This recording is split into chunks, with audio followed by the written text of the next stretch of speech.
Have you ever had a tiny idea, just a spark, and wondered what would happen if you acted on it?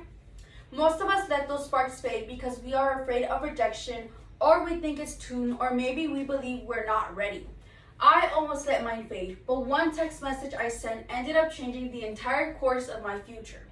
My passion for a career in law did not occur from watching a role model or growing up around attorneys.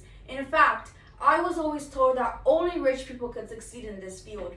It started with curiosity and a passion for justice. As a young child, I always loved studying the law and understanding why things were the way they were.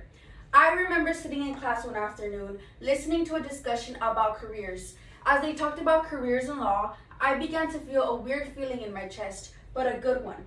Is this my purpose? I thought to myself. That night, I could not stop thinking about it. Law was a complex and challenging, and if I'm being completely honest, a little intimidating. But instead of waiting for the perfect timing, I decided to reach out to someone in that field, attorney Javier Espinosa. I did not know him personally, but I had heard of his work and reputation. I sat on my bed, phone in hand, staring at a blank text message screen.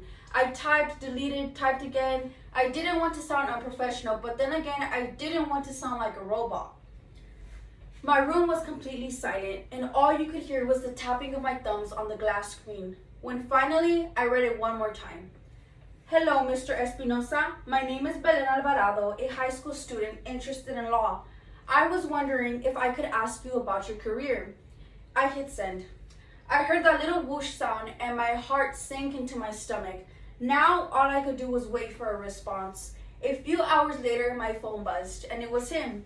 I remember my hands shaking as I opened the message. Not only did he respond, but he said he'd be happy to talk and even invited me to come to his firm to job shadow. I could not believe it. That one message had just opened a door that hours before I didn't even know existed. When I walked into the firm for the first time, I got hit with the smell of fresh coffee and soft murmurs of voices from behind closed doors. I saw cases filed stacked high, paper shuffled as paralegals prepared documents, each case with a story to be told. I felt like I had stepped into a whole different world where every single detail mattered.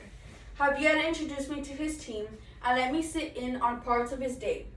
I watched him speak to clients with confidence and compassion, review case documents with laser focus, and I even got the opportunity to sit in on a mediation. Between meetings, he gave me advice that I still carry with me till this day. Be persistent in chasing what you want. Always come prepared, and most importantly, always believe in yourself before anyone else does. That experience wasn't just an afternoon in an office. It was the moment I realized that law wasn't just an idea in my head. It was my calling. I could see myself there years from now on, not as a visitor, but as an attorney making a difference.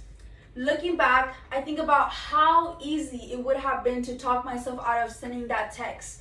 I could have told myself I wasn't ready, that I should just wait until I was in college, that I might just get ignored, but I didn't. And because I acted, I gained a mentor, valuable insight, and a vision for my future. So here's my takeaway. Opportunities don't usually come knocking. You have to knock first, and sometimes you even have to build that door. That small spark of interest could have faded away, but I chose to fan it into a flame. And that flame has been lighting my path ever since.